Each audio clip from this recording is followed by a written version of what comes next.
कहते हैं जब परमात्मा कबीर देव जी आए थे उनके साथ मजाक कर दिया था और 18 लाख व्यक्तियों को चिट्ठी लिख दी थी कबीर जी भंडारा करेंगे।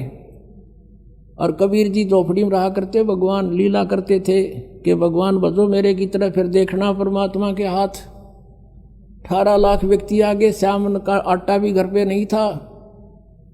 परमात्मा लीला, वहाँ तो कबीर रूप में बैठे हैं एक गरीब व्यक्ति के रूप में, और सतलोक में गए, वहाँ से 9 लाख बैलों के ऊपर बना बना सारा सामान सतलोक से लेके 1 सेकंड में यहाँ आगे गर्मा गर्म और भंडारा ला दिया। 3 दिन तक 18 लाख व्यक्तियों का भंडारा छिका दिया परमात्मा ने। और चिट्ठी में लिखा था कि कबीर एक असरफी देगा सोने की, एक दोहर देगा कंबल, वो भी साथ दिए थे। यानी उनका मुंह मोड़ने के लिए जो भगवान कबीर जी को नीचा दिखाना चाहते थे। तो पुण्यात्माओं, तब कबीर जी ने कहा था ये खाकी खंजूसपुर अन का नहीं सुमार। और दूसरा रूप केशव नाम धर के आगे थे कि व्यापारी का रूप बना के गरीब दास केशव के अन का नहीं सुमार। परमात्मा ने कहा ये तो खाकी खंजूस, ये तो कति कंजूस खोखापुर है, ये खाली इसमें ना कुछ भी, हम तो सतलोक से लेकर आए सारा सामान यहाँ पर। तो पुण्यात्मा आज वही है यहाँ पर। तो ये आज जो की जो व्यवस्था परमात्मा ने कर रखी, अपने पुण्यात्माओं को सुख दे रहे हैं, इनकी बुराई छुटवा रहे हैं, इनके आने वाली आपदाओं को समाप्त कर रहे हैं और इनको धनी बना रहे हैं। फिर प्रेरणा करते हैं कि बच्चों दान करो, धर्म तो 10 का नहीं 10 के तीनों लोग, खैरायत में खैर है कीजिए आत्म पोख। तो फिर आपको पहले तो देते हैं, फिर कहते करे करावे साइया मन में लहर उठा, दादू सिर दर्जीव के आप बगल हो जा। एक व्यक्ति सब जगह दुखी हो लिया और डॉक्टरों ने बोल दिया ऑपरेशन होगा और 1 लाख रुपए लगेंगे। यह मालिक ने वैसे अपने जिसकी सच्ची श्रद्धा, सच्ची लगन, पूर्ण विश्वास हो जाता उसको तुरंत आराम दे देते। वो स्वस्थ हो गया। अब वो लाखों रुपये बचे, जान की झंझट था बचूंगा कि ना बचूंगा, वो बचा। फिर प्रेरणा भी करते हैं कि कुछ पुण्य कर बेटा। तो इस तरह वो आज ये सदाव्रत चला रखा भगवान ने, इसमें जिसका भी जो सहयोग है उसको बहुत लाभ हो रहा है। तो अब कहने का भाव ये था कि आप जी को कितनी सुविधा दे करके भगवान कहता है मेरी महिमा सुनो बैठ कर ध्यान से। और कोई अब भी लटके लेगा तो फिर उसको नहीं बख्शेगा भगवान। कहीं अच्छा गर्म रजाई मिल गई है, लटके देते हो, लटके नहीं लेना। सत्संग में आकर परमात्मा की महिमा को बड़ा ध्यान से सुनना चाहिए। कितनी व्यवस्था कर रखी है, किस लिए? इसलिए कि बच्चे भगवान को पहचान सकें। अब आपको दिखाता हूँ कुरान शरीफ में, कुरान शरीफ का ज्ञानदाता कहता है कि वो कबीर भगवान है जिसने 6 दिन में सृष्टि की। अब थोड़ा सा पहले पवित्र बाइबल दिखाना पड़ेगा। ये है पवित्र बाइबल, संपूर्ण जीवन अध्ययन बाइबल। ये बाइबल है, ये है इसका जर्नल एडिटर, ये यहाँ से हिंदी पढ़ेंगे। प्रबंधक संपादक डेविड स्टुअर्ट, अंग्रेजी प्रधान संपादक डोनाल्ड सी स्टाम्स MA MDV, संयुक्त संपादक ये सारे इनका ये यहाँ से छपा, ये देख लो, मैसूर USA से छपा है। अब इसमें सबसे पहले सृष्टि वो है, उत्पत्ति है इसमें, और सृष्टि के कति प्रारंभ में प्रथम अध्याय में ही जेनेसिस माने सृष्टि, जेनेसिस 1, ये 4 पृष्ठ पे उत्पत्ति यहाँ से आरंभ होती है। प्रथम आदि में परमेश्वर ने आकाश और पृथ्वी की सृष्टि की, ये पहला दिन था। इस प्रकार ये पहला दिन हो गया। फिर दूसरा दिन हो गया, प्रकाश प्रकुश बना दिया परमात्मा ने। फिर ये तीसरा सांझ भी भोर हो गया, फिर तीसरा दिन हो गया। जो कुछ भी इसमें फलदार वृक्ष जिनके बीज एक एक जाति के अनुसार बनाए, ये इस प्रकार। अब ये तीसरा दिन हो गया। दिन और रात पर प्रभुता करें और उज्ज्वला दियारा करें, इस प्रकार सांझ हुई, फिर भोर हुआ, ये चौथा दिन हो गया। फिर यहाँ देखें प्रश्न नंबर 5 पे, वो 4 पे पढ़ा आपने। अब 5 पे क्या है, सांझ हुई भोर हुई, फिर ये 5वां दिन हो गया। 6ठे दिन पे आना हमना, असली बात ये है। फिर परमेश्वर ने कहा मनुष्य को हम अपने स्वरूप के अनुसार अपनी समानता में बनाएं, और वे समुद्र की मछलियों और आकाश के पक्षियों और घरेलू पशुओं और सारी पृथ्वी पर और सब रेंगने वाले जंतुओं पर जो पृथ्वी पर रेंगते हैं अधिकार रखें, यानी उनसे समझदार हों। तब परमेश्वर ने मनुष्य को अपने स्वरूप के अनुसार उत्पन्न किया। अपने ही स्वरूप के अनुसार परमेश्वर ने उसको उत्पन्न किया और नर और नारी करके उसने मनुष्यों की सृष्टि की। तो परमात्मा किसा होया? मनुष्य जैसा, नर जैसा। अंडरस्टूड हो गया? अब यहाँ देखिएगा, इस प्रकार छठे दिन भोर हुई, सांझ हुआ, इस प्रकार ये छठवां दिन हो गया। अब सातवां दिन, और परमेश्वर ने अपना काम जिसे वह करता था सातवें दिन समाप्त किया। अपने किए हुए सारे काम से सातवें दिन विश्राम लिया, यानी 6 दिन में सृष्टि रच दी, सातवां दिन विश्राम किया, बस। अब यहाँ से इतना ही लेना था। अब पवित्र बाइबल ने स्पष्ट कर दिया कि परमात्मा मनुष्य जैसा है, उसने अपने जैसे रूप में मनुष्य को बना, नर नारी करके उत्पन्न कर दिया। आगे बहुत अच्छा प्रमाण है इसमें कि परमात्मा साकार है, वो सामने खड़ा दिखाई देता है, बात करता है, बाइबल में लिखा है। अब कुरान शरीफ दिखाते हैं आपको, देखिएगा। ये कुरान शरीफ है, पवित्र कुरान शरीफ, और इसके विषय में लिखा है। ये तो इनकी अरबी भाषा है। जालिकल किताबु ला रैब जो जैसला फीही जो, इसका अर्थ इन्होंने किया है कि यह वह इल्हामी किताब है, धार्मिक किताब है, जिसमें कोई संदेह की गुंजाइश नहीं, यानी इसमें जो लिखा है वो फाइनल है हमारे लिए, इसमें हमने कोई डाउट नहीं, इसमें कोई गलत नहीं। इसका कहने का भाव ये कहाँ से बना है? शास्त्रीय अरबी पद्धति पर नागरी लिपि में स अनुवाद सटीपन, इसका अर्थ है स अनुवाद सटीपन, स अनुवाद। रूपांतकार है नंद कुमार अवस्थी, शेरवानी संस्करण। ये कहाँ से छपा है? कुरान शरीफ शेरवानी संस्करण। प्रकाशक हैं लखनऊ किताबघर, मौसम बाग, सीतापुर रोड, लखनऊ, यहाँ से छपा। अब हम इसके सूरत फुरकानी 25 पर आते हैं। ये देखिएगा, ये सूरत कुरान शरीफ है और सुरतुल फुरकानी, इसको सूरत बोलते हैं, सुरतुल फुरकानी, यानी सूरत फुरकानी 25। अब इसमें यहाँ से देखेंगे, ये देखिएगा, ये 52 नंबर आयत है। 51 यहाँ समाप्त होती है, ये 52 शुरू होती है। फला तुतियल काफिरन व जाहिदहुम बिही जिहादन कबीरन, ये स्पष्ट लिखा कबीरन। इसको ये कुरान शरीफ कहो चाहे मजीद कहो, अब दिखाएंगे आपको। अब इसका हिंदी अनुवाद यहाँ किया इन्होंने। ये 51 समाप्त हुई, 52 प्रारंभ हुई, इसका अनुवाद है ये जो हमने अरबी भाषा पढ़ी, लिखी है इसमें नागरी लिपि में। अब इस 52 का यहाँ अनुवाद किया है। तो ए पैगंबर हजरत मोहम्मद को कुरान शरीफ का ज्ञानदाता बोल रहा है, तुम काफिरों का कहा न मानना, जो परमात्मा की पूजा ना करते, न देवताओं की पूजा करते हैं, उनको काफिर बोलते हैं, मानना। और इस कुरान शरीफ की दलीलों से जो मैं तुझे ज्ञान दे रहा हूँ उनका सामना बड़े जोर से करो। इन्होंने कबीर का अर्थ बड़ा कर दिया और ये लिखना था कि वो अल्लाह फला तुतियल काफिरन व जाहिदम बिही जिहादन कबीरन, कबीरन माने कबीर के लिए तू संघर्ष कर। वो तो काफिर जो है वो नहीं मानते कबीर इज गॉड, लेकिन मैं कह रहा हूँ वो कबीर है सब कुछ। अब यहाँ कबीरन कहो, कबीर कहो, खबीर कहो, खबीरा कहो, ये इसी परमात्मा का एक भाषा में भिन्नता अंतर है। अब यही नो की नो कुरान शरीफ है ना, कुरान मजीद नाम है इसी का, सिर्फ लिखने में अंतर किया है राइटर ने। अनुवाद करते समय वो कबीरन लिखो चाहे कबीरा लिखो, एक ही बात। देखिए ये कुरान मजीद है, वही की वही नो की नो, इसमें कोई अक्षर का भी अंतर नहीं है, लेकिन ये मजीद लिख दिया। अरबी मऊ अरबी मतन, यानी प्रकाशक है ऑफिस बुक डिपो 422 मटिया महल जामा मस्जिद दिल्ली 6 से। ये कुरान मजीद मुर्तजमा है मौलाना फ़तेह मोहम्मद खान साहिब जालंधरी, तसही मौलाना अब्दुल मजीद सरवर साहिब, प्रकाशक हैं Farid book depot private limited नई दिल्ली।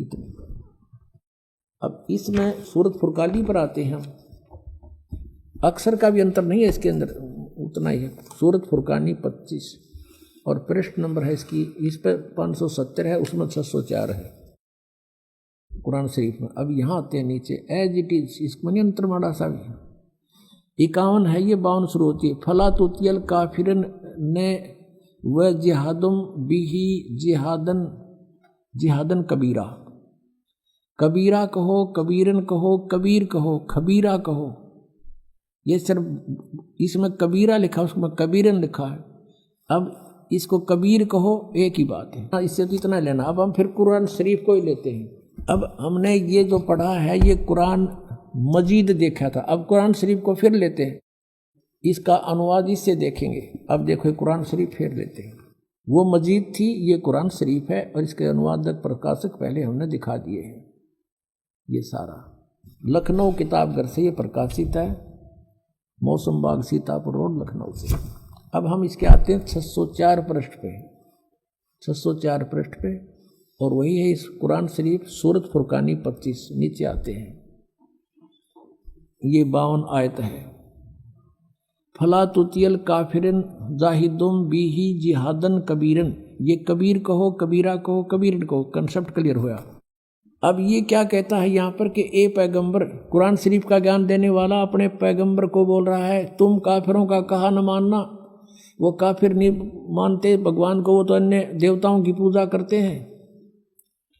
और इस कुरान शरीफ की दलीलों से, कुरान की दलीलों से मैं जो तुझे हिदायत दे रहा हूँ, इसके आधार से उनका सामना करना उस कबीर के लिए, जिहादन कबीरन, उस कबीर के लिए, कबीर अल्लाह के लिए संघर्ष करना, लड़ना नहीं।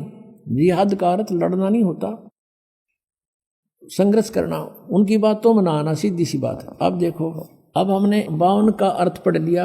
अब 607 पर सूरत फुरकानी 25, और ये कबीर नामक अल्लाह वही है जिसने 2 दरियाओं को मिला चलाया, एक का मीठा प्यास बुझाने वाला और एक का खारी कड़वा, और दोनों में एक आड़ और मजबूत रोक बना दी। और वही है जिसने पानी की बूंद से आदमी को पैदा किया, फिर उसको साहिबे नसीब नसब यानी किसी का बेटा या बेटी, और ससुराल वाला यानी किसी का दामाद बहू बनाया। और तुम्हारा परवरदिगार हर चीज के करने में शक्तिमान है। और काफिर अल्लाह के सिवा ऐसों को पूजते हैं, देवताओं को, जो न उनको नफा पहुंचा सकते हैं और न उनको कोई नुकसान पहुंचा सकते हैं। और काफिर तो अपने परवरदिगार से यानी कबीर से, कबीर अल्लाह से मुंह मोड़े बैठे, पीठ दिए हुए हैं, मुंह मोड़े हैं। अब 56 या 55 समाप्ति। और 56 में कहा कि ए पैगंबर, हमने तुमको खुशखबरी सुनाने और सिर्फ अजाब से डराने के लिए भेजा। 57 में कहा है कि इन लोगों से कहो कि मैं तुमसे इस अल्लाह के हुक्म का पर कुछ मजदूरी नहीं मांगता, हाँ जो चाहे अपने परवरदिगार तक पहुंचने की राह इख्तियार कर ले। अब 58 में कमाल कर दिया, ए पैगंबर उस जिंदा पर भरोसा रखो, चैतन्य नहीं। कबीर परमात्मा जैसे अच्छी आत्माओं को मिलते हैं, वेदों में आपने पढ़ा, ऐसे आदरणीय धर्मदास जी को, आदरणीय गरीबदास साहिब जी को, आदरणीय नानक साहिब जी को, ऐसे ही आदरणीय मोहम्मद साहिब जी को मिले थे इस जिंदा महात्मा के रूप में। लेकिन इन्होंने इनकी बात को स्वीकार नहीं किया था। और वो कुरान शरीफ ज्ञानदाता कहता उस जिंदा पर भरोसा रखो जो कभी मरने वाला नहीं है, वो अविनाशी है, वह जिंदा महात्मा रूप में तुझे मिला था। और तारीफ के साथ उसकी पाकी बयान करते रहो, यानी गीता ज्ञानदाता किसी और अल्लाह की पाकी बयान करने को कह रहा है। और अपने बंदों के गुनाहों से वो काफ़ी खबरदार है। ये कबीर है यहाँ पर, ये 58 नंबर आयत है, यहाँ देखो 58, ये 58 है, यहाँ पढ़ेंगे। ये खबीरा लिखा है, इबादही खबीरा। अब इबादही माने पूजा के योग्य, वो कबीर है। इबादत माने पूजा, इबादही यानी पूजा के योग्य, वो कबीर है। कबीर 58, यहाँ फिर हम आएंगे इसके। ये 58 हम पढ़ रहे हैं कि वो अपने भक्तों के, वो जिंदा रूप में तुझे मिला था, उस पर भरोसा रख, वो अविनाशी परमात्मा है। और तारीफ के साथ उसकी पाकी बयान करते रहो। अपने बंदों के गुनाहों से वह कबीर खूब खबरदार है, यानी पाप नाश कर देता है। वो कबीर खबरदार है, कबीर लिखना था, कबीर अल्लाह, अल्लाह अकबर जानता है सब कुछ। अब 59 में तो कमाल कर दिया। और जिसने आसमानों और जमीन और जो कुछ भी उनके बीच में है सबको 6 दिन में पैदा किया और फिर तख्त पर जा बिराजा, वो अल्लाह बड़ा। अब इन्होंने यहाँ भी कबीर का अर्थ बड़ा कर दिया, वो अल्लाह कबीर है ये लिखना था, वो अल्लाह कबीर है। ये 59 में यहाँ देखो, ये फिर 59 आ गई। इसमें फिर खबीरन लिखा है, अरहमानू फसल भी ही खबीरन, कबीरन कहो, कबीर कहो, खबीर कहो। तो इन्होंने इसका अर्थ भी बढ़ा कर दिया। अब फिर पढ़ेंगे इस 58 नंबर को, जिसने आसमानों और जमीन और जो कुछ उनके बीच में है सबको 6 दिन में पैदा किया। जो पवित्र बाइबल जो ज्ञान देता है 60% ज्ञान वही कुरान शरीफ में है। 6 दिन में पैदा किया, फिर तख्त पर जा बिराजा। वह अल्लाह बड़ा, वो अल्लाह कबीर, वो अल्लाह अकबर, वो अल्लाह कबीर है, वो भगवान कबीर है, बड़ा दयालु है, रहमान है। और उसकी खबर, उसकी जानकारी किसी बाखबर इल्म वाले यानी तत्वदर्शी संत से पूछ देखो। इससे सिद्ध हो गया कि कुरान शरीफ का ज्ञानदाता भी उस अल्लाह यानी बड़े भगवान, जिसको ये बड़ा कहते हैं, वो मान ले, उसके बारे में अल्पज्ञ है, उसकी जानकारी नहीं रखता। उसके लिए स्पष्ट किया है कि वो साकार परमात्मा है, उसका नाम कबीर है। 6 दिन में सृष्टि रची और 7वें दिन तख्त पर जा बैठा तो वो विराजमान हुआ। तो एक देशीय है और साकार है, मनुष्य सदृश है, वो पवित्र बाइबल ने सिद्ध कर दिया। अब आज उन मुसलमान भाइयों का दावा भी गलत सिद्ध हुआ जो हिंदुओं को यूँ कहते थे ये देवताओं को पूजे हैं, इनका मोक्ष नहीं हो सकता। तो वो भी अब काल के ही जाल में है, उनको भी सोचना पड़ेगा। हम एक पिता की संतान हैं।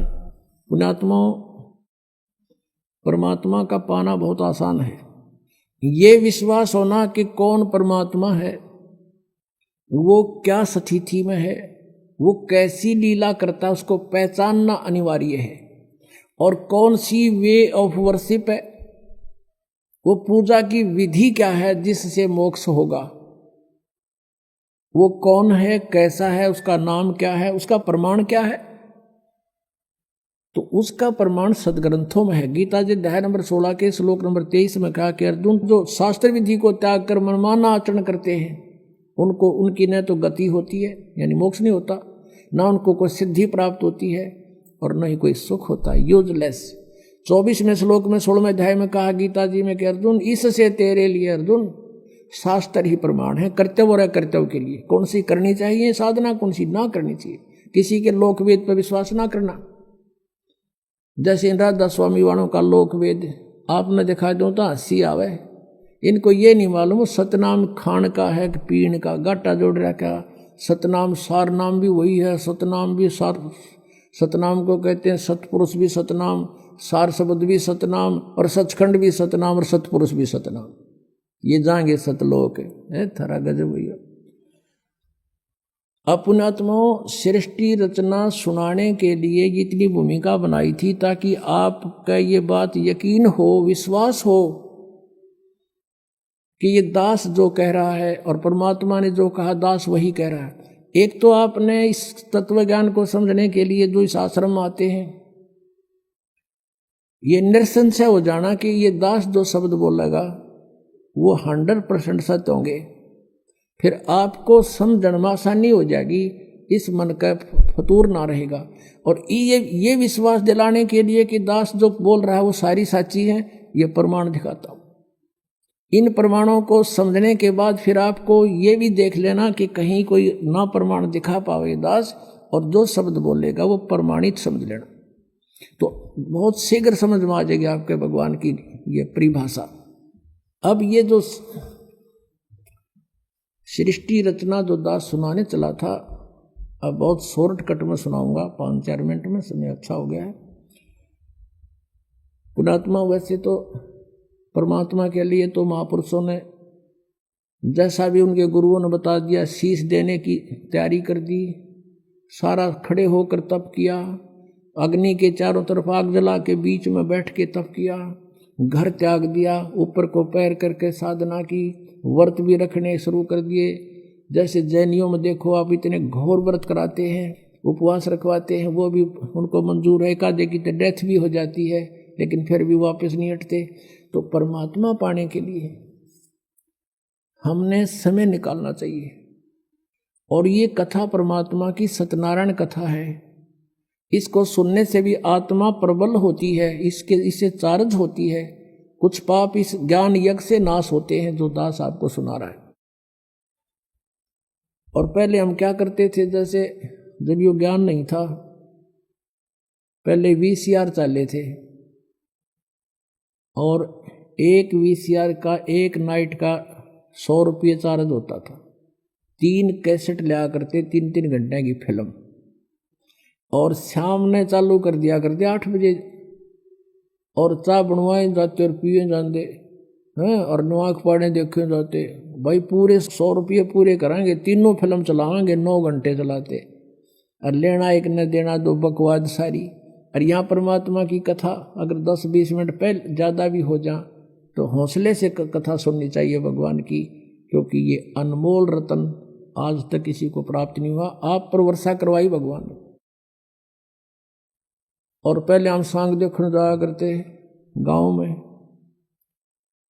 बैठ जाते, वो बकवाद करें जाते, और हम रेत में बैठ जाते जहाँ गधे भी ना बैठे, और सुबह देखा करते ना यहाँ बैठे थे काल रात ने तेरे की, तो दिन में जब देखा भी ना जा, उस रेत में बैठे थे और बकवाद सुना करते थे। और यहाँ सारी सुविधा दी भगवान ने अपने बच्चों को, और ये ज्ञान सुना रहे हैं आप। आपकी किस्मत का अंदाजा नहीं लगा सकते, कितने पुण्य हैं आपके। लख बर सूरा जो ही लख बर सामत दे, लख बर यती जहान में जबकि तो सतगुरु शरणा ले। बहुत पुण्य कर्मी युगों युगों के तुम रहे हो। आज आपको यहाँ कोई भी कारण बना के थे, दुखी करके थे, सुखी करके लाए हैं भगवान। आप रहम किया उसने। आपके लिए जो दुख तुम्हें यहाँ लेकर आया, वो दुख भी आपके लिए वरदान होगा कि इसके कारण आपको भगवान मिल गया। और दुख तो इसके दरबार में रहना ही को नहीं। जब विश्वास आपके दृढ़ हो गया था, तो सतलोक के अंदर परमात्मा ने एक शब्द में 16 द्वीप उत्पन्न किए, फिर 16 वचनों से एक एक पुत्र की उत्पत्ति की। उसके बाद परमात्मा ने उन 16 पुत्रों में से जिसका नाम अचिंत था, उससे कहा कि अचिंत अब तू सृष्टि रच। उसको आदेश दिया, ये दिखाने के लिए कि बालकों का काम नहीं सृष्टि रचना, समर्थ बिन कोई काम सफल नहीं होता। अचिंत ने क्या किया, अपनी वचन शक्ति से एक पुरुष उत्पन्न किया जिसको अक्षर पुरुष बोलते हैं। गीता जी अध्याय नंबर 15 के श्लोक 16 में 2 पुरुष कहे, सरपुरुष और अक्षर पुरुष। अब सरपुरुष और अक्षर पुरुष की उत्पत्ति बताई जा रही है कैसे हुई। अक्षर पुरुष की उत्पत्ति अचिंत ने अपने वचन से की, परमेश्वर के आदेश से। परमात्मा ने उसको इतनी शब्द शक्ति दे दी थी। अक्षर पुरुष जब उत्पन्न हो गया, वो अपनी मनमर्जी से चल पड़ा। अचिंत ने कहा था मेरा सहयोग दे सृष्टि में, उसकी नहीं मानी। जा करके एक मान सरोवर है ऊपर अमृत जल से भरा हुआ, उसमें जाके छलांग लगाई नहाने के लिए, और उसमें आनंद आया, सो गया। वहां श्वासों से शरीर नहीं है। अब वो सो गया था, अचिंत बैठा बैठा देखे, तब परमात्मा ने कहा कि बेटा समर्थ के बिना ये काम नहीं हो सकता, और अब तू बैठ जा आसानी से। अब वहां गए परमात्मा ने, उस सत्य पुरुष ने, कबीर देव ने क्या किया, सरोवर से उसी जल से एक सरोवर से जल लिया, अपनी शक्ति से उसको एक अंडा बना दिया, जैसे जादूगर बनाता है। उसको अंडे में एक आत्मा प्रवेश कर दी अपने वचन से। वो अंडा बहुत बड़ा था साइज में, वो गड़गड़ गड़गड़ करता हुआ नीचे को चला। उसकी अक्षर पुरुष की निंद्रा भंग होगी। अब कोई अधूरी निंद्रा में कोई जगा दे तो उसको बड़ा दुख सा होता है। इस दुख महसूस किया उसने, कोप किया, और अंडे को कोप से देखा, क्रोध से। उस क्रोध से वो अंडा फट गया। उसमें से ये सरपुरुष यानी ज्योत निरंजन काल निकला एक मनुष्य रूप में। इन दोनों से कहा कि अक्षर पुरुष तुम निंद्रा में थे, आकाशवाणी की परमात्मा ने बाहर से, और तुम बाहर आओ, तुझे जगाने के लिए सब लीला की गई है, तू बाहर आओ। दोनों जने वो दोनों बाहर आ गए। और उनसे कहा कि तुम अचिंत के द्वीप में रहो, तीनों एक द्वीप में। वो तीनों दोनों वो चले गए, एक अचिंत हो गया। अब कुछ दिनों के बाद ये सरपुरुष, ज्योति निरंजन कहो, सरपुरुष कहो और अक्षर पुरुष कहो, चाहे परब्रह्म कहो, ये दोनों अचिंत के लोक में रहने लगे। कुछ दिनों के बाद ये सरपुरुष यानी ज्योति निरंजन कहो, इसे काल कहो, काल आगे जाके ही बनेगा। तो इस सरपुरुष ने सोचा हम तीन तो एक द्वीप में और अन्य हमारे भाई एक एक द्वीप में। उसके बाद परमात्मा ने क्या किया, हम सबकी उत्पत्ति कर दी। जितने आज हम यहाँ कीड़ी कुंजर हाथी मनुष्य राजा देव देवता जो भी हैं सभी की उत्पत्ति करके और सतलोक में सबको अलग अलग स्थान द्वीप दे दिए थे कि तुम रहो ठाठ से। तो इसको ये चिंता होगी, दुख हुआ, ईर्षा हुई कि हम तो तीनों एक लोक में, सारे सब अब अपने अलग अलग स्वतंत्र रह रहे हैं। तो इसने तप करना शुरू किया। 70 युग जब तप किया, प्रभु ने पूछा तू क्या चाहता है, परमेश्वर ने पूछा तू क्या चाहता है। इसने कहा कि हे पिता, हे परम पिता, मेरे लिए स्थान कम है, मुझे अलग से कोई स्थान दे दो। तो परमेश्वर ने इसको 21 ब्रह्मांड दे दिए, जैसे कोई धनी पिता अपने पुत्र को 21 प्लाट दे दे, अगले 21 प्लाट। वहाँ ये गया, रहने लगा। इसने देखा लेकिन वह खाली पड़ा था, इसने सोचा कुछ कंस्ट्रक्शन हो। इसने 70 युग तब फिर किया। हम कैसे फंसे यहाँ पर, इस काल के साथ कैसे आ गए यहाँ इतने गंदे लोक में। हमने वहाँ पर गलती की थी। हमारे पिता ने हमारे को सब सुविधाएं दे रखी थी, कोई असुविधा नहीं थी किसी प्रकार की भी। हम अजर अमर थे, हम सदा युवा रहते थे। हमारे परिवार थे वहाँ पर, पूरे ग्रुप के ग्रुप परिवार के परिवार थे। सतलोक में सृष्टि है ऐसी ही है, लेकिन वहाँ के हंस आत्मा है, वहाँ मृत्यु नहीं होती, बुढ़ापा नहीं होता, सदाबहार वृक्ष रहते हैं, कोई राग द्वेष नहीं, कोई भाई बंटवारा नहीं।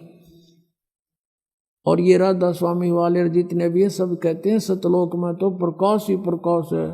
वहाँ आत्मा परमात्मा में ऐसे मिल जाती है जैसे बूंद समुद्र में। अरे कोई डूब का मरना, वहाँ पर ढूंढ रहे हैं भगवान को, परमात्मा को तलाश करें, उसके दर्शन करेंगे, बैठेंगे, बतलावाएंगे, अपना दुख रोवाएंगे, हैं देख देख कर खुश होवाएंगे। इनको भगवान निराकार है, प्रकाश ही प्रकाश है और आत्मा उसमें ऐसे मिल जाती है जैसे बूंद समुद्र में। ये तो एक डूब का मरने वाली बात होगी। है किसी में मत चलो, कहोगे चलो समुद्र में डूब मरो, भगवान मिलेगा, लो अभी ना जाओ। तो ये मूर्ख बना रखे हमने, उन नहीं पता है ना सतलोक का बेरा। इन जाने वालों ने पता है उड़ा जाना उड़ा कुछ है को नहीं है। तो बात बात वो बनाओ, सुन लेते हैं श्रद्धालु। तो वहाँ पर सृष्टि है, एज इट इज है, भगवान मनुष्य दृश्य है। उसके एक रोमकूप में करोड़ सूर्य मिला दे, करोड़ चंद्रमा, इतनी रोशनी उस मालिक के वहाँ के रूप में। वहाँ से वो हल्के तेज पुंज का रूप बनाकर सरल करके यहाँ आता है। वेद भी बता रहे हैं और ये 600 साल पहले परमात्मा ने अपनी महिमा आप बता रखी है कबीर वाणी में।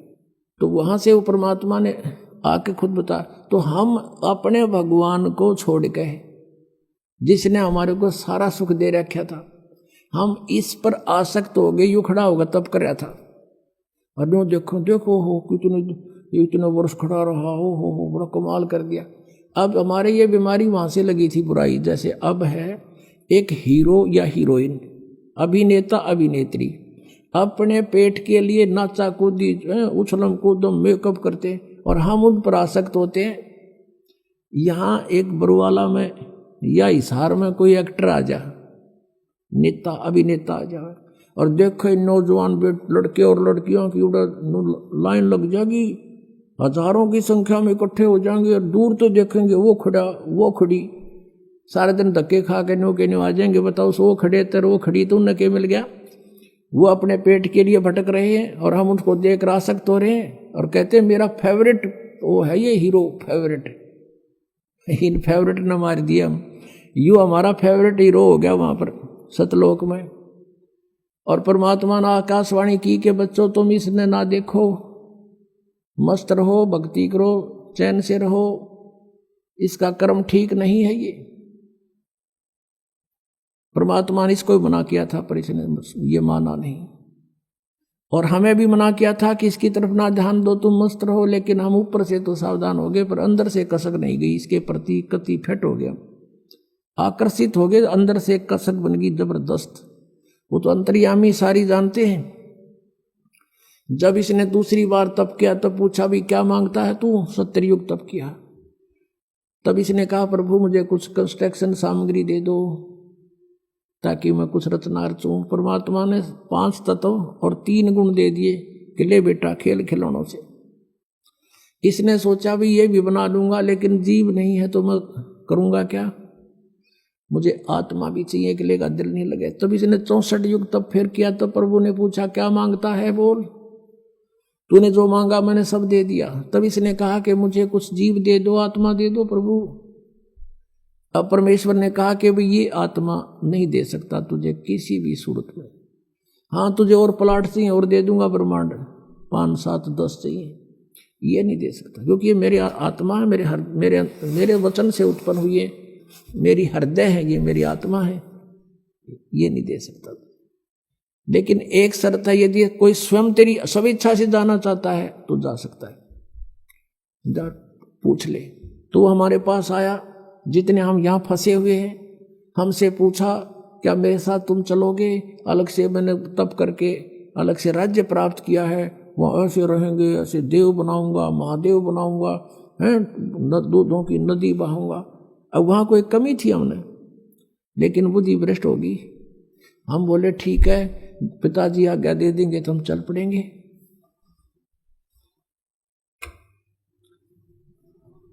अब उसने परमेश्वर कबीर देव से कहा काल ने के पिताजी कुछ आत्माएं मेरे साथ जाने को एग्री हैं। परमेश्वर ने कहा कि मेरे सामने स्वीकृति दिला दो। परमेश्वर आए वहां से स्वयं और हमारे पास आकर खड़े हो गए। परमेश्वर ने कहा कि बोलो भाई कौन जाना चाहता है इसके साथ, हाथ खड़ा करो। अब परमात्मा ने पहले तो हमें मना किया था कि इस पर आसक्त मत हो, हम शर्मिंदे हो गए, नीचे को मुंह कर लिया, कोई नहीं बोला, सन्नाटा छा गया। तब परमेश्वर ने कहा कि रे तो आप तो कह रहे, तू तो कह रहा था ये बहुत कुछ मेरे साथ जाने वाले हैं, ये तो कोई बोलता ही नहीं, झूठ बोलता था तू। इतने में एक आत्मा ने सोचा कहीं बात ना बिगड़ जाए, हिम्मत सी करके खड़ा हो गया। खड़ा होकर कहा कि प्रभु मैं जाना चाहता हूं इसके साथ। अब पीछे फिर हमने सोचे कि ये कलाई लूट जा लूट, फिर तो हम देखा जैसे बच्चे स्कूल में एक हाथ खड़ा कर ले, सारे कर लिया अगर नो नो नो, तो हम सब खड़े हो गए और दोनों हाथ कर दिए, हम भी जाना चाहते, हम भी जाना चाहते। परमेश्वर ने कहा भाई ठीक है। मैंने इनके नंबर नोट कर दिए इन आत्माओं के, किस किस ने स्वीकृति दी है, और आप अपने लोक में जा। इनको मैं विधि से भेजूंगा, एज इट इज नहीं भेज सकता। तो क्या किया परमात्मा ने, हमें बीज रूप बनाया सूक्ष्म, और जिसने सबसे पहले काल के साथ आने की स्वीकृति दी थी उसको एक लड़की का रूप बना दिया, युवा लड़की, युवती, खूबसूरत लड़की बना दिया, जो आगे चल के दुर्गा कहलाई। और उसके अंदर हम सब आत्माओं को फीड कर दिया अपने वचन से, और उससे कहा कि बेटी मैंने तुझे सब शक्ति दे दी है, परमेश्वर कबीर देव जी ने कहा। और जितने जीव ये ब्रह्म कहे, सरपुरुष कहे, उतने तो उत्पन्न कर देना, तेरे वचन में शक्ति दे दी, तू वचन से भी उत्पन्न कर सकती है। अपने पुत्र सहजदास से कहा कि पुत्र जा अपनी बहन को ज्योत निरंजन के पास छोड़ के आ, सरपुरुष के पास। उसके ब्रह्मांड, ये सभी ब्रह्मांड वहीं थे सतलोक के अंदर। ये वहां खड़ा था, सहजदास उस लड़की को लेकर गया, प्रकृति को, दुर्गा को, और वहां जाकर कहा कि ले पिताजी का आदेश है, ज्योत निरंजन जितनी भी आत्माओं ने तेरे साथ आने की स्वीकृति दी थी उन सबको इसके अंदर फीड कर दिया, भगवान ने भर दिया, और इसको वचन शक्ति दे दी है, जितने जीव तू कहेगा ये वचन से बना दिया करेगी। और ऐसा कहकर सहजदास वापस आ गया। अब ज्योत निरंजन ने देखा, इस ब्रह्म ने, सरपुरुष ने, युवा लड़की, अपनात्माओं, ये यहाँ बलात्कार और ये बकवादें जो हैं ये हमारे अंदर, इस मन वहीं से घर कर गई थी इस काल में, ये मन रूप में सबके अंदर विद्यमान हो गया। इसने ऐसा एलिमेंट छोड़ दिया हमारे अंदर, इसके अंदर ये दोष आ गया। एकांत में अकेली युवती को देखकर इसने उसके साथ जुल्म करना चाहा। लड़की भी भांप गई इसके इरादे को और कहा कि ज्योत निरंजन बात सुन, तू मेरा बड़ा भाई, तू मेरे से पहले उत्पन्न हुआ, अंडे से परमात्मा का ही उत्पन्न किया हुआ है और उसी से मेरा जन्म हुआ। तू मेरा बड़ा भाई, मैं तेरी छोटी बहन, बहन भाई का यो क्रम अच्छा नहीं होता, तू जुल्म ना करे। पिताजी ने मुझे शब्द शक्ति दे रखी है, वचन शक्ति, जितने जीव कहेगा मैं बना दूंगी। इसने एक नहीं सुनी, हद से आगे बढ़ गया।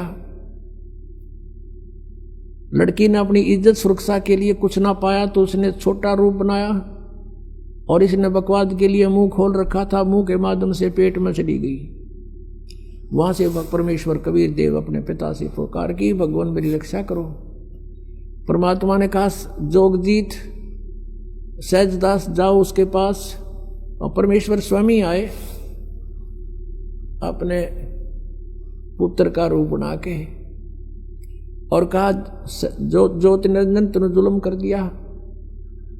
ऐसे पवित्र लोक में जो ऐसी गलती करता उसको ये सजा है कि तू आज से काल कहागा, 1 लाख मानव शरीरधारी प्राणियों को नित खाया करेगा, 1.25 लाख उत्पन्न करेगा। आज से तेरा नाम काल होगा। लड़की को, दुर्गा को उसके पेट से निकाल दिया और उन दोनों को 21 ब्रह्मांड समेत सतलोक से निष्कासित कर दिया। 16 शंख कोश की दूरी पर 21 ब्रह्मांड आकर रुक गए और यहां फिर अपने मालिक की विधि अनुसार ये चक्कर काटने लगे। अब काल ने फिर सोचा कि अब मेरा कौन के बिगाड़ेगा, जो इन्होंने सजा देनी थी मुझे दे दी। दुर्गा के साथ फिर दुर्व्यवहार शुरू किया। इसने फिर प्रार्थना की कि ज्योति निरंजन, पहले तो तू मेरा बड़ा भाई, मैं तेरी छोटी बहन, दूसरे मैं तेरे पेट से बाहर आई हूं, तेरी बेटी होगी। यानी इसने अपनी इज्जत बचाने के लिए सब कुछ कह दिया, पर इसका कोई असर नहीं हुआ। परमात्मा ने देखना था कि ये कितना बकवाद कर सकता है, और लड़की को प्रजनन इंद्री भी अपनी तरफ से नहीं लगाई थी। इसने अपनी सिद्धि शक्ति से नाखूनों से प्रजनन इंद्री बनाई और दुर्गा के साथ विलास किया। 3 पुत्रों की उत्पत्ति की, बड़े का नाम ब्रह्मा, दूसरे का विष्णु, तीसरे का शिव हुआ। अब मैं तुमसे कहूं चिताई, त्रिदेवन की उत्पत्ति भाई। ज्ञानी सुने सो हृदय लगाई, मूर्ख सुने तो गम ना पाई। माष्टंगी पिता निरंजन, ये जमदारुण वंशन अंजन। पहले की निरंजन राई, पीछे से माया उपजाई। माया रूप देख अति शोभा, देव निरंजन तन मन लोभा। निरंजन की ने भोग विलासा, माया को रही तब आशा। 3 पुत्र अष्टंगी जाए, ब्रह्मा विष्णु शिव नाम धराए। 3 देव विस्तार चलावे, इनमें यो जग धोखा खावे। 3 गुणों की भक्ति में ये भूल पड़ो संसार, कह कबीर निज नाम बिना कैसे उतरो पार। 3 देव की जो करते भक्ति, उनकी कदे ना होए मुक्ति। बोलो सतगुरुदेव।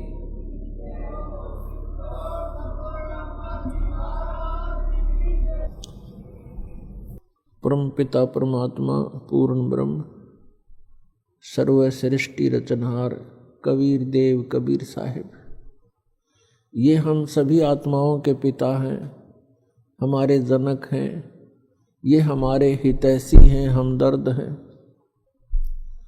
और हम जिस लोक में रह रहे हैं ये अपना मूल ठिकाना नहीं है।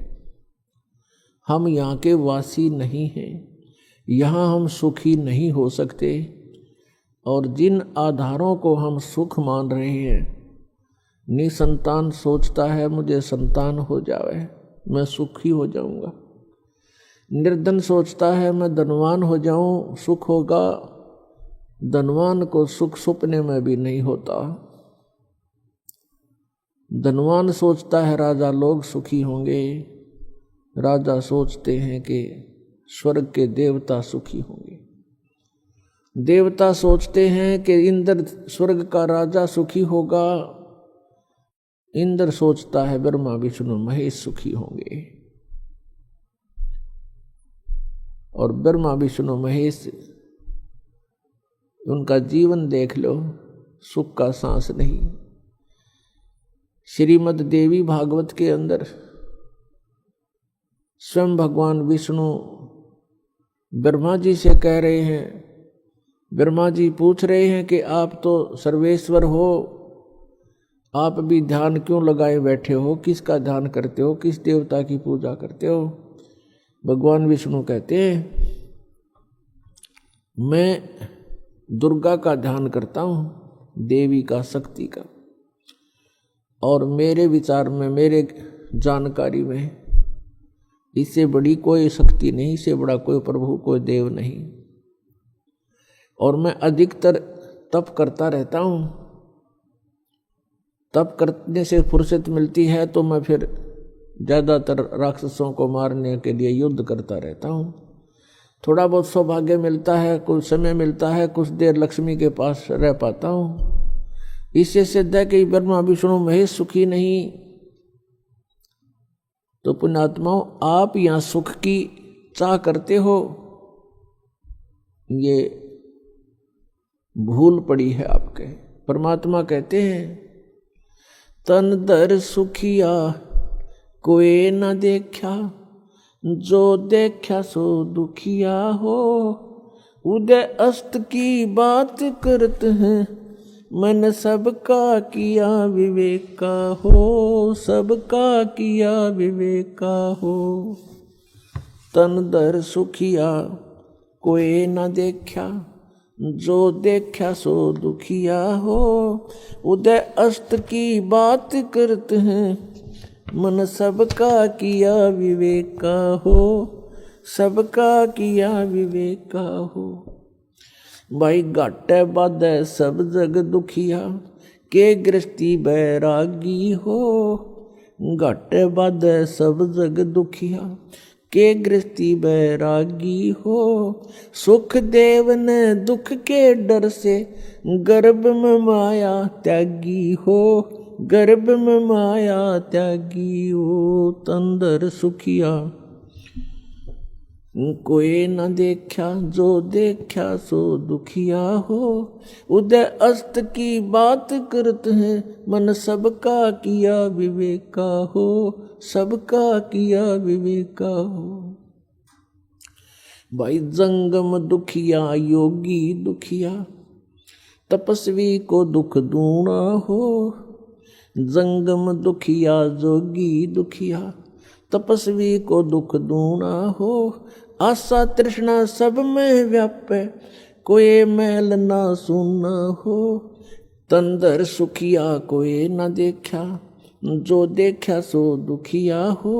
उदय अस्त की बात करते हैं, मन सबका किया विवेका हो, सबका किया विवेका हो। भाई साच कहूँ तो जग ना माने, पर झूठ कही ना जाई हो। साच कहूँ तो जग ना माने, पर झूठ कही ना जाई हो। ये ब्रह्मा विष्णु शिव जी दुखिया, जिन ये राह चलाई हो, जिन ये राह चलाई हो। तन दर सुखिया कोई न देखा, जो देखा सो दुखिया हो। उदय अस्त की बात करते हैं, मन सबका किया विवेका हो, सबका किया विवेका हो। सूरपति दुखिया भूपति दुखिया, रंक दुखी बपरीती हो। सूरपति दुखिया भूपति दुखिया, रंक दुखी बपरीती हो। कहे कबीर और सब दुखिया, एक संत सुखी मन जीती हो, एक संत सुखी मन जीती हो। तंदर सुखिया कोई न देखा, जो देखा सो दुखिया हो। उदय अस्त की बात करते हैं, मन सबका किया विवेका हो, सबका किया विवेका हो। सूरपति दुखिया भूपति दुखिया, रंक दुखी बपरीती हो।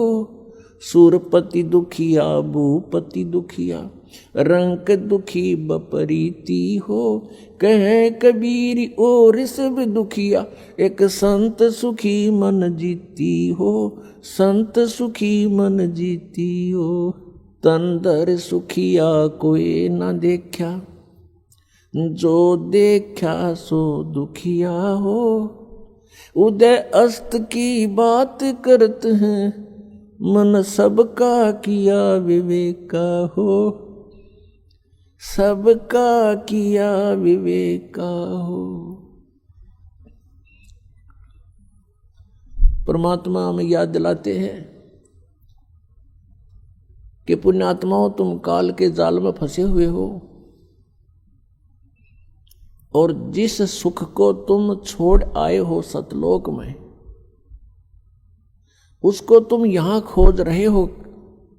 जो सुख आपको अपने घरों में होता है, उस फैसिलिटी को आप जेल में चाह रहे हो, वो कभी नहीं हो सकती। तो ये 21 ब्रह्मांड जेल है काल की। 21 ब्रह्मांड ये काल की कैद है, इसमें हम बंद हैं, कर्मों का दंड हम भोग रहे हैं और संस्कारों के बंधन से, रस्से से, बेड़ियों से हमें बांध रखा है और इस जेल में हम सुख ढूंढ रहे हैं। ये हमारी अज्ञानता और भोलापन है। इसके विषय में भगवान बता रहे हैं कि तन धर सुखिया कोई नहीं देखा। हमने, परमात्मा कहते हैं, इसी 21 ब्रह्मांड में दौरा कर लिया, कोई भी जीव सुखी नहीं पाया हमने। परमात्मा कहते हम ब्रह्मा के पास गए तो वो महादुखी, विष्णु के पास गए उसने भी सैकड़ों चिंताएं अपनी बताई, शंकर जी के पास गए वो भी दुखी। और फिर कहते हैं कोई पूरी पृथ्वी का शासक हो, भूपति यानी पूरी पृथ्वी का शासक हो, उदयस्त का राज जिसके पास हो, उदय माने जहां से सूर्य निकलता है, अस्त जहां छुपता है, अर्थात पूरी पृथ्वी पर जिसका शासन हो, वो राजा भी सुखी नहीं देखा हमने। फिर बताते हैं, देखो एक परिवार का मुखिया वो प्रबंधक होता है अपने परिवार का, और 5-4 सदस्यों के अरेंजमेंट में वो महादुखी हो लेता है, टेंशन हो जाती है, रात को नींद भी नहीं आती उसको। और राजा एक अक्षेत्र का प्रबंधक होता है, मुखिया होता है, तो वो कैसे सुखी हो सकता है? ये तो हमारी एक अज्ञान, हमने सुख के नापण का आधार गलत ले रखा है, जिस कारण से हमने महादुखी आदमी, व्यक्ति सुखी दिखाई देता है। उसके लिए परमात्मा हमें बताना चाहते हैं कि भाई घाटे बाद सब जग दुखिया। घाटा मीन हानि होगी किसी व्यवसाय में, वो तो नेचुरल दुखी। और जिसके घना धन हो गया वो महादुखी। 100 अरेंजमेंट सोचेगा, 20 लाख का बेनिफिट हो गया तो 50 लाख की कोई फैक्ट्री ला लेगा, अगले दिन मजदूरा हड़ताल कर माथा टेक कर बैठ जाएगा, क्या होगा, मेरे 1 करोड़ डूब गया, फलान डूब गया, रात दिन नींद नहीं आती उसको। कहने का भाव ये है कि यहाँ कोई प्राणी सुखी नहीं, घाटे बाद सब जग दुखिया। के गृहस्थी बैरागी हो, जैसे किसी ने घर त्याग दिया, बैराग ले लिया, जंगल में जा बैठा, वन में। अब वन में फिर सारी समस्या करते भी ज्यादा, मच्छर न्यारे खावे, मक्खी सतावे, डांस लड़े, गर्मी सर्दी सतावे, और फिर भूख लग गए, फिर गांव में जावे, दिए माई उड़े अलख जगावे, फिर झोंपड़ी गाले, 100 व्यवस्था फेर कर ली। परमात्मा कहते हैं जो वास्तविक विधि है परमात्मा की भक्ति करने की, उससे तुम अपरिचित हो। और इस काल की प्रेरणा से प्रेरित होकर के साधकों ने अपने मन मुखे आचरण शुरू कर दिए। कोई व्रत रखता है, कोई झरनों में बैठकर जलधारा लेता है, कोई 5 धूणे लगाकर अग्नि जलाकर बीच में बैठकर ढोंग करता है, कोई ऊपर बैठकर ऊंचे से स्थान पर जहाँ से सबको दिखाई दे से स्थान पर चिमटा गाड़ के बड़ा बैठ जाएगा आसन पद्म लगा के कि बड़ा साधक है, और जनता दूर से देखेगी महात्मा तपस्या कर रहा है। फिर वहाँ जनता की लाइन लग जाएगी, दर्शनार्थ चढ़ावा चढ़ाने लग जाएंगे, दान करने लग जाएंगे। तो ये जो साधनाएं हैं ये शास्त्र विधि त्याग का मनमाना आचरण है। श्रीमद् भगवत गीता अध्याय नंबर 16 के श्लोक नंबर 23-24 में निर्णय दे दिया कि शास्त्र विधि को त्याग कर जो मनमाना आचरण करते हैं उनकी न तो गति होती है, गति मीन मोक्ष, और न उनको कोई सुख होता है, और न ही कोई सिद्धि प्राप्त होती है, अर्थात व्यर्थ, यूजलेस। फिर गीता जी अध्याय नंबर 16 के श्लोक 24 में कहा है कि इससे तेरे लिए अर्जुन कर्तव्य और अकर्तव्य की व्यवस्था में है। कौन से कर्म करण योग्य हैं, कौन सी क्रियाएं ना करनी चाहिए, उनका निर्णय सदग्रंथ ही प्रमाण है, नथिंग एल्स। सदग्रंथ कौन कौन से हैं पुण्यात्माओं? पवित्र 5 वेद। आप जी ने केवल 4 वेद सुने हैं, ऋग्वेद, यजुर्वेद, सामवेद और अथर्ववेद। एक 5वां वेद है जो इन 4 वेदों की मां है, उसको सूक्ष्म वेद बोलते हैं, सूक्ष्म वेद संत भाषा में, और उसको तत्व वेद भी कहते हैं, तत्व ज्ञान भी कहते हैं। उसको सच्चिदानंद घन ब्रह्म की वाणी भी कहते हैं, जैसे श्रीमद् भगवद गीता अध्याय नंबर 4 के श्लोक नंबर 32 में कहा है कि अर्जुन, जिन यज्ञों की, यज्ञ का अर्थ होता धार्मिक अनुष्ठान, साधनाएं, जिन यज्ञों का धार्मिक अनुष्ठानों की जानकारी विवरण 4 अध्याय के 25 से लेकर 30 तक दिया है, इनमें कोई तो देवताओं की पूजा करते हैं और कोई केवल योग अभ्यास करते हैं, आसन करते हैं, और कोई प्राणायाम जैसे श्वास बाहर जाता है उस पर ध्यान रखे, अंदर जाता है उस पर ध्यान रखे, बस कोई जाप नहीं करना। इसको पान अपान की क्रिया बोलते हैं।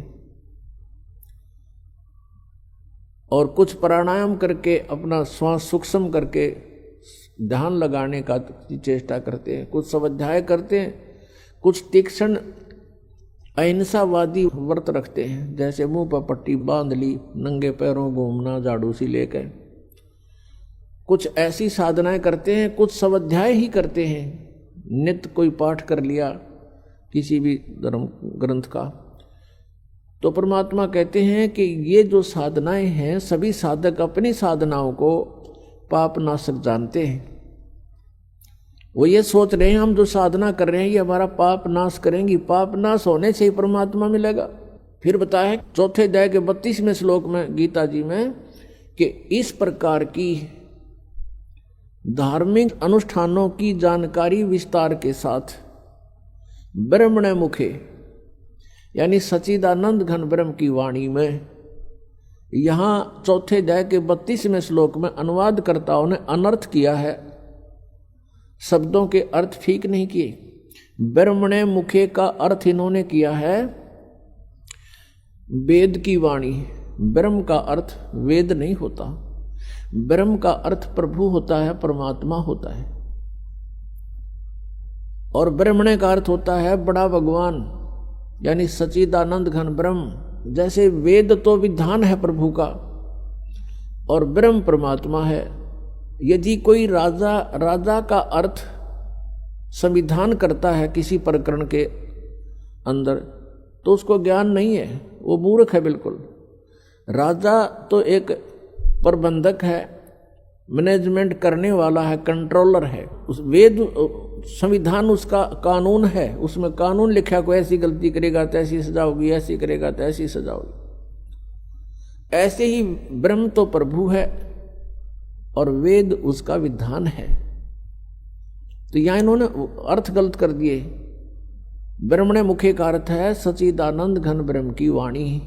मुखे माने उसके मुख से बोले गए वचन, उस कबीर वाणी में, उस सूक्ष्म वेद में बहुत विस्तार के साथ लिखे हैं।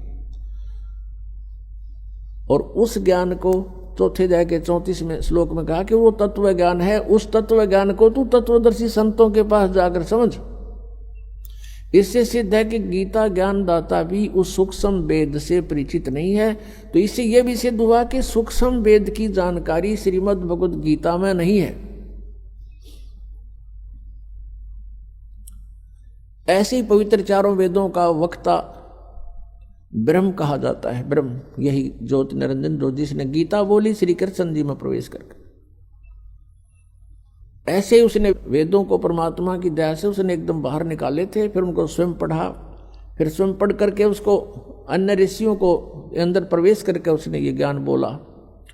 और ब्रह्मा जी को चारों वेद एज इट इज लिखे हुए लिखित रूप में दिए गए थे।